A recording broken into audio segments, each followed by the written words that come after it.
Ja, wir sind gut auf Maui angekommen. Der Schock war auch, denke ich, kleiner als in den Jahren davor. Also natürlich ist es super warm und auch schwül und hier auf Maui sehr windig.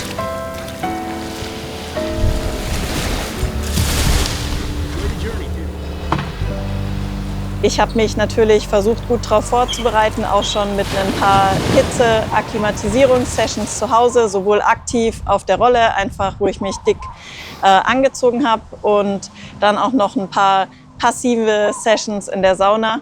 Und ich würde schon sagen, dass das was gebracht hat, dass ich hier nicht eben so einen Megaschock bekommen habe und jetzt sogar festgestellt habe, dass ich mich hier zusätzlich nochmal wirklich quasi in so Hitze-Sessions auf der Rolle noch mal ein bisschen noch heißer aufheizen muss, um wirklich so in diese Zonen zu kommen, auch wo wirklich dann die Anpassung stattfindet. Ich glaube, dass wir da in den Vorjahren vielleicht teilweise nicht hart genug waren mit mir, dass ich da mich zu oft zu sehr runtergekühlt habe.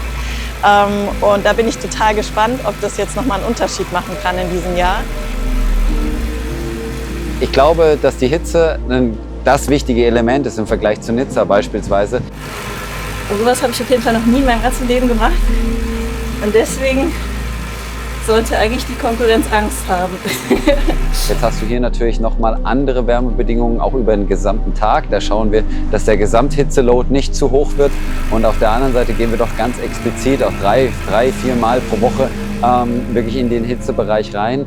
Also bestimmt über 2 Stunden. Deutlich über 38, was ja im Endeffekt Fieber ist.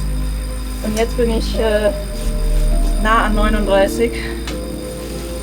Und jetzt ist fertig. Ich als Trainer verfolge das Ziel, dass wir im Prinzip das in der Höhe angearbeitete Gesamthämoglobin in mehr Plasmavolumen umbauen. Und jetzt, wir sind auf dem Weg und sind gut im Zeitplan in Richtung Kona.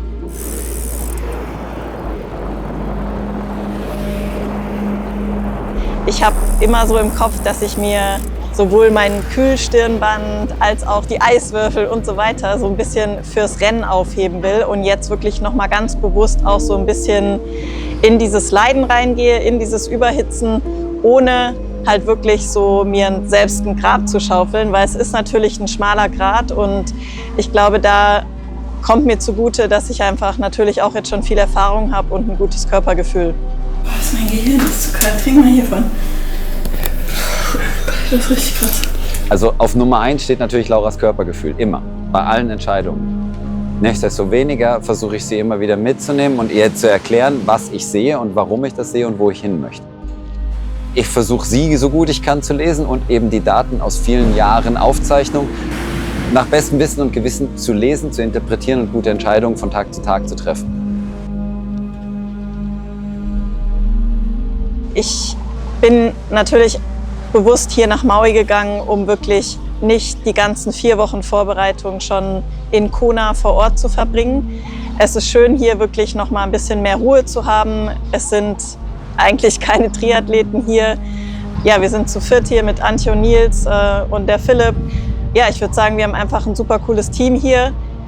Jeder weiß, um was es geht und hält sich an die Essens- und Schlafenszeiten, ne? So dass halt einfach, würde ich sagen, ein optimaler Rhythmus entstanden ist, der halt jetzt auf Performance ausgelegt ist, ja, nicht auf Urlaub.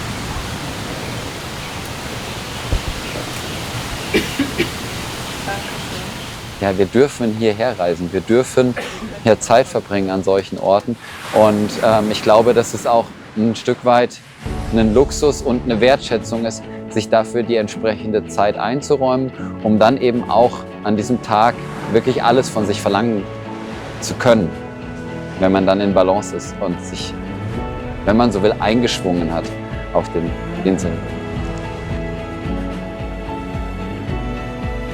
Mein Fokus ist das Gesamtbild, dass das bestmöglich zum Rennen hinkommt und wir sind jetzt noch in der super intensiven Phase, aber schon kurz vor dem Tapern eigentlich. Ja. Das heißt, auch jetzt, nächsten Sonntag, der nächste lange Lauf, ist schon nicht mehr so lang, wie er in der Vorwoche beispielsweise gewesen ist. Und das heißt, der Peak ist eigentlich schon im Training am Volumen überschritten, ja, und jetzt geht es dahin, schrittweise ein gutes Körpergefühl mit zum Rennen hinzutragen.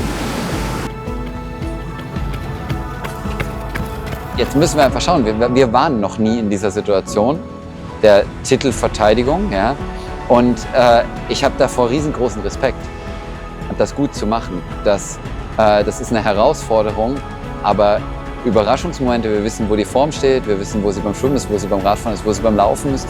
Und es ist eher überraschend, wie es dann, was alle anderen außen machen oder ob irgendwelche Sachen ins Rennen reinfunken oder. Sonst hoffe ich tatsächlich auf wenig Überraschung.